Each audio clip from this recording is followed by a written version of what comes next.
دل اندر کر دیا. بار بار یہ خواہش ہوتی تھی کہ میری تراویح چھوٹنے نہ پائے. 25ویں تراویح ہے, 25ویں محراب ہے, لیکن رب تبارک و تعالیٰ کا احسان, اندر موجود سارے مسلمانوں نے مطالبہ کیا کہ ہم یہاں جماعت سے تراویح قائم کریں گے. اور اب تک لوگ الم تری کیف والی تراویح کبھی کبھار پڑھ لیا کرتے ہیں, لیکن سارے لوگوں نے مل کر کے اتفاقاً کہا کہ ہم پورا قرآن آپ سے سننا چاہتے ہیں. کیسے کیسے قیدی تھے, کیسے کیسے کرائم والے تھے. میں نے کہا آج میں ایک دن پڑھاتا ہوں, ایک پارہ پڑھوں گا, آپ کو اگر لگے تو بتا دینا, بھاری پڑ جائے, کیونکہ لوگ سارے کرمنل ہیں اور کئی طرح کے جرائم کیے ہوئے لوگ. نماز دین سے کہاں زیادہ رشتہ. کہا ہو سکتا ہے یہ گھبرا کر بھاگ جائے, ایک دن پڑھاؤں گا, اگر آپ کو لگے تو بول دینا, نہیں تو کل سے الم تری. پہلے دن تراویح پڑھائے, دوسرے دن سارے لوگوں نے کہا آپ نے ایک پارہ پڑھایا ہے, سحری تک بھی پڑھائیں گے تو انشاءاللہ کھڑے رہیں گے. یہ جو استقامت, یہ ساری چیزیں دلوں کا جمع ہونا اور ہماری طرف دلوں کو پھیر دینا بغیر اللہ کی مدد کے نہیں ہوتا. رسول پاک صلی اللہ تعالیٰ علیہ وسلم کے کرم و احسان کے بغیر نہیں ہوتا. وہ تراویح بھی پڑھتے رہے, تفسیر قرآن بھی سنتے رہے اور قرآن کی تعلیم بھی لیتے رہے. پھر مجھے اندازہ یہ ہوا کہ رب تبارک و تعالیٰ کی منشا یہ تھی کہ ہماری تراویح کی محراب کی سلور جبلی جیل کے اندر ہو جائے. مجھے اس بات کا کوئی قلق نہیں رہا کہ میری کوئی چیز چھوٹ گئی. ہاں, عید, بقرعید, محرم, یہ تمام چیزیں لوگوں کی یاد تو رہتی, رشتہ دار, احباب اقربا کی یاد, لیکن اللہ کی مرضی. میرا رب تبارک و تعالیٰ جو پسند کرے اس میں ہم راضی. اگر مولا یہ چاہتا ہے کہ میں تنہا پڑھوں تو اس کی رضا میں ہم راضی. اگر وہ چاہتا ہے کہ مجمع ہزاروں میں ہم نماز ادا کریں تو اس کی مرضی پر ہم قائم ہیں. عزیزان گرامی وقار, صبر و سکون کے ساتھ جو حالات گزرے اس میں سب سے بڑا کردار آپ سب کی دعاؤں کا ہے. سب کی دعاؤں کا. مشائخ, سارے پیران نظام, تمام سلاسل کے اور ہر مسجد کے امام اپنے محراب اور منبر سے جو دعا کرتے رہے, یہ سارا ذخیرہ میرے لیے اتنا بڑا ہے جس کو میں بیان نہیں کر سکتا. ہر ایک کی جانب سے دعائیں, عورتوں بچوں کی طرف سے منتیں, روزے, نہ جانے کیا کیا کر لیا. پھر مجھے اندازہ ہوا کہ صرف اپنے آرام, اپنے راحت کے لیے پھڑپھڑانے سے کچھ نہیں ہوگا. رب تبارک و تعالیٰ یہ چاہتا ہے کہ پوری امت مل کر کے اس فقیر کے لیے دعا کرے, اور اللہ تعالیٰ کو جب تک منظور تھا تمہاری دعائیں ہوتی رہی. بعض لوگوں کو یہ خیال بھی آیا, کچھ میرے احبا اقربا رشتہ داروں نے بھی کہا اتنی ساری دعائیں ہوئی, اتنی ساری دعائیں ہوئی, قبول کیوں نہیں ہوتی؟ ایک بات یاد رکھو, پوری دنیا مل کر کھڑے ہو کر دعا کرے. اللہ کی قدرت پر کوئی کام کرنا واجب نہیں ہے, اللہ پر کوئی چیز واجب نہیں ہے. اگر وہ اپنے فضل سے عطا کر دے تو اس کا احسان ہے, اس کا احسان ہے. اب چاہے وہ سال بھر میں قبول کرے کہ 5 سال میں قبول کرے. ایک بات یاد آتی ہے میرے عزیزوں, ہماری قید تو 8 مہینے کی ہوگی, ان بزرگان دین کی قید 8 سال 7 سال. امام محمد بن حسن عسکری 20 سال تک قید میں رہے, 20 سال تک اندر سلاخوں کے پیچھے بند رکھا گیا. یہ اہل بیت اطہار ہیں, ائمہ اعظام ہیں, ان کی تکلیفیں دیکھ کر پھر ہماری تکلیف چھوٹی لگتی, اور پھر نبی پاک صلی اللہ تعالیٰ علیہ وسلم کی یاد آتی. صرف اس بات کا ہمیں فخر تھا کہ تم نے کبھی چوری کے الزام میں تو نہیں گرفتار کیا, کسی گھناؤنے الزام میں تو نہیں گرفتار کیا. ہاں, اگر کسی بات پر گرفتار کیا ہے تو ان سے پوچھو تو اب یہ بولنے میں بھی شرم کرتے. مولانا کو کیوں گرفتار کیا ہے, مولانا کو کیوں اندر رکھا ہے, شرم آتی ہے بولنے, کیونکہ انہوں نے کچھ ایسا بولا تھا جس کو بولنے میں شرم آتی. کیا بولا تھا میرے عزیزوں, یہ ایک الگ کہانی ہے. ابھی میں اس پر کچھ گفتگو نہیں کرتا, اس لیے کہ ہر ایک کو یاد ہو چکی ہے, ہر ایک کو یاد ہے. میں اس کہانی کی طرف نہیں جاتا, لیکن اتنا مجھے آج اس ملک میں رہتے ہوئے احساس ہے کہ ابھی بھی انصاف ختم نہیں ہوا ہے. انصاف پوری طرح ختم ہو جائے تو اللہ کا عذاب آ جائے گا, اللہ کا عذاب آ جائے گا. چند لوگ ناانصافی کر سکتے ہیں، لیکن پوری کے پورے روئے زمین پر رہنے والے انسان ناانصافی کرے، ایسا نہیں ہوتا۔ ہمارے حق میں سپریم کی طرف سے جو انصاف آیا ہے، ہمارے دل میں اس قدر جگہ ہے آج، اور اس قدر احساس ہے کہ ہمیں یہ اندازہ آج بھی ہوتا ہے کہ چاہے کچھ بھی ہو جائے لیکن انصاف پوری طرح سے مر نہیں سکتا، انصاف پوری طرح سے مر نہیں سکتا۔ یہ ہمارا ملک عزیز ہندوستان کسی خاص آدمی کے ٹھیکیداری میں نہیں ہے، سبھی کا خون شامل ہے یہاں کی مٹی، کسی کے باپ کا ہندوستان چھوڑی، ہمارا بھی ہے، آپ کا بھی ہے، سب کا بھی ہے۔ اور میرے عزیزو، پتہ نہیں یہ بھی شاید راحت اندوری صاحب کا شعر ہے، اور اس سے پہلے بھی کچھ بولا تھا وہ بھی ان کا ہی تھا، تو ڈینجر ہی ہوا کرتا ہے۔ اللہ تبارک و تعالیٰ آپ سب پر فضل فرمائے، کرم فرمائے۔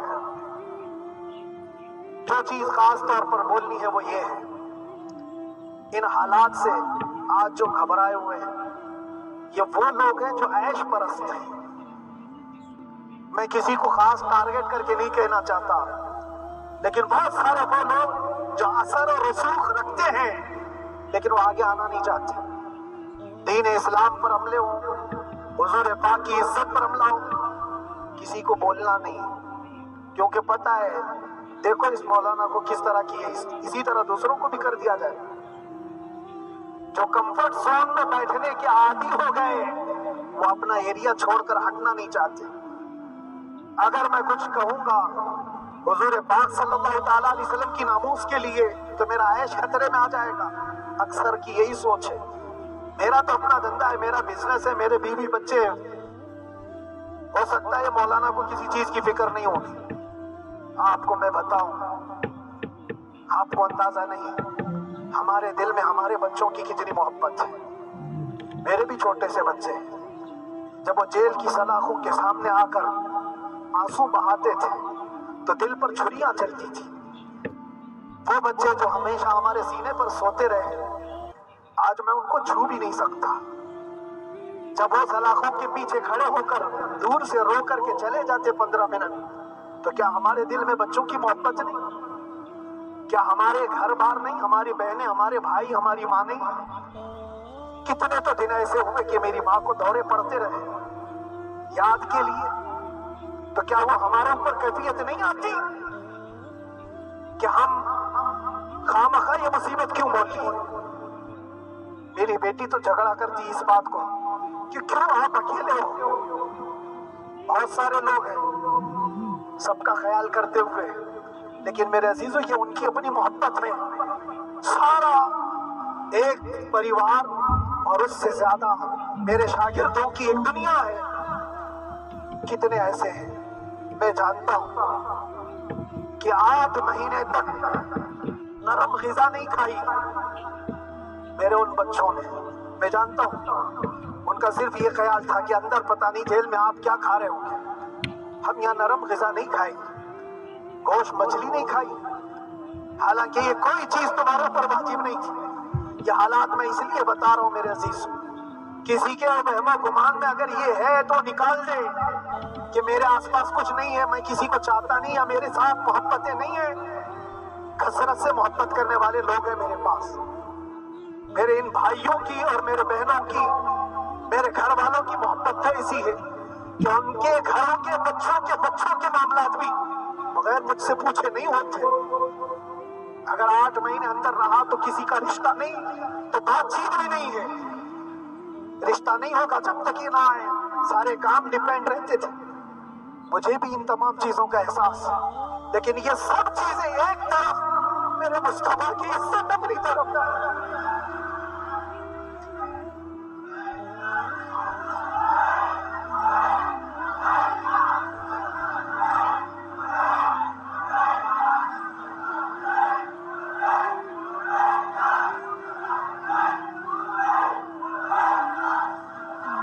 میرے عزیزوں،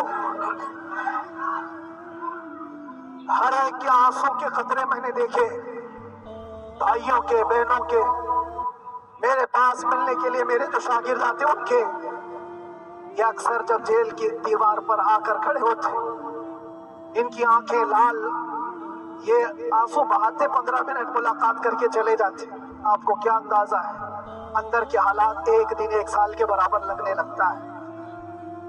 گھٹتے رہتے، لیکن ایک بات کا احساس بار بار ہوتا کہ یہ ساری محبتیں ایک طرف ہے، لیکن ہم جس کے لیے کھڑے ہوئے ہیں اس کی محبت میں کوئی سمجھوتا نہیں، اس کی محبت میں کوئی سمجھوتا نہیں.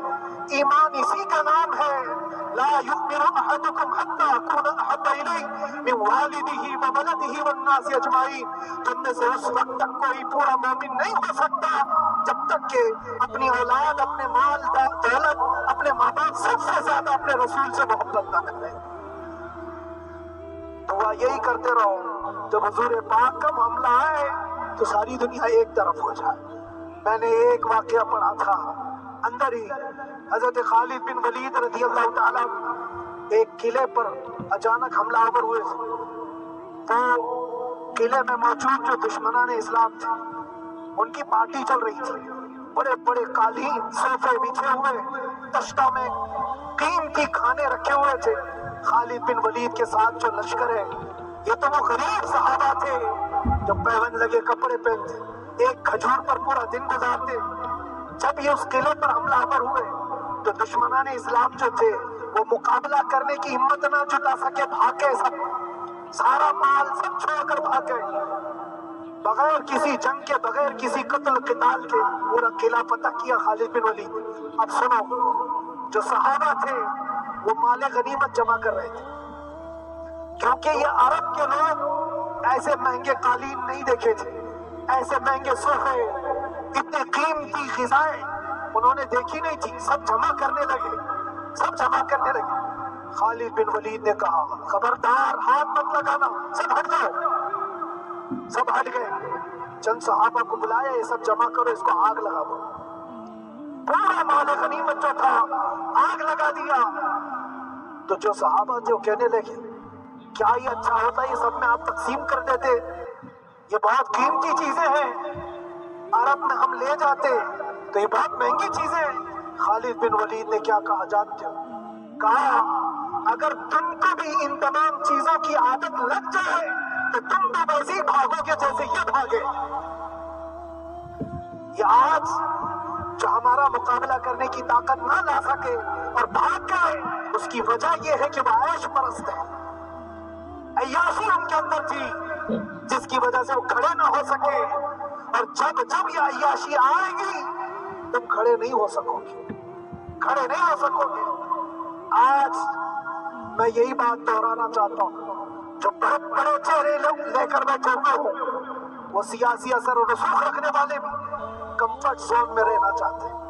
میں چند لوگوں کو چھوڑ کر کے اکثر کا حال یہ سوچتے ہیں کہ ہمارے اس دائرے سے نکلیں گے تو ہمارا عیش خطرے میں آ جائے گا، گھر بار خطرے میں آ جائے گا.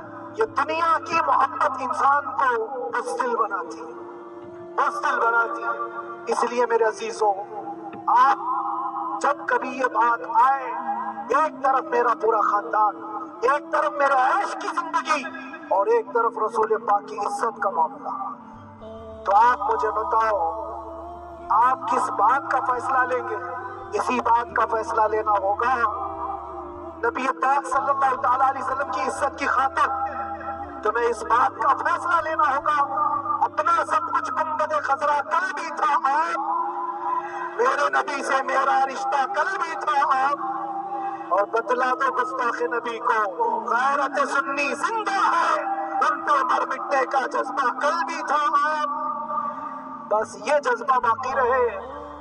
ہم کسی کو لڑنے کے لیے، مرنے کے لیے، مارنے کے لیے میدانوں میں اتارنے کی بات نہیں کرتے. میں اکثر اپنی تقریروں میں کہا کرتا ہوں، یا آپ سے پہلے بھی کیا، اگرچہ میری تقریروں کو ڈائیورٹ کیا جاتا ہے، آج بھی بہت لوگ ہوں گے، بلکہ آج مدن پورہ کا یہ پہلا جمعہ ہے. مجھے اندازہ ہے پورا ہندوستان نہیں، باہر بھی سب کی نظریں اس بار ہیں کہ آنے کے بعد یہ کیا بولتا ہے، آنے کے بعد یہ کیا بولتا ہے. سب اسی انتظار میں ہے. میں سب کو ایک ہی میسج دوں گا، آنے کے بعد وہی بولے گا جو پہلے بولتا تھا.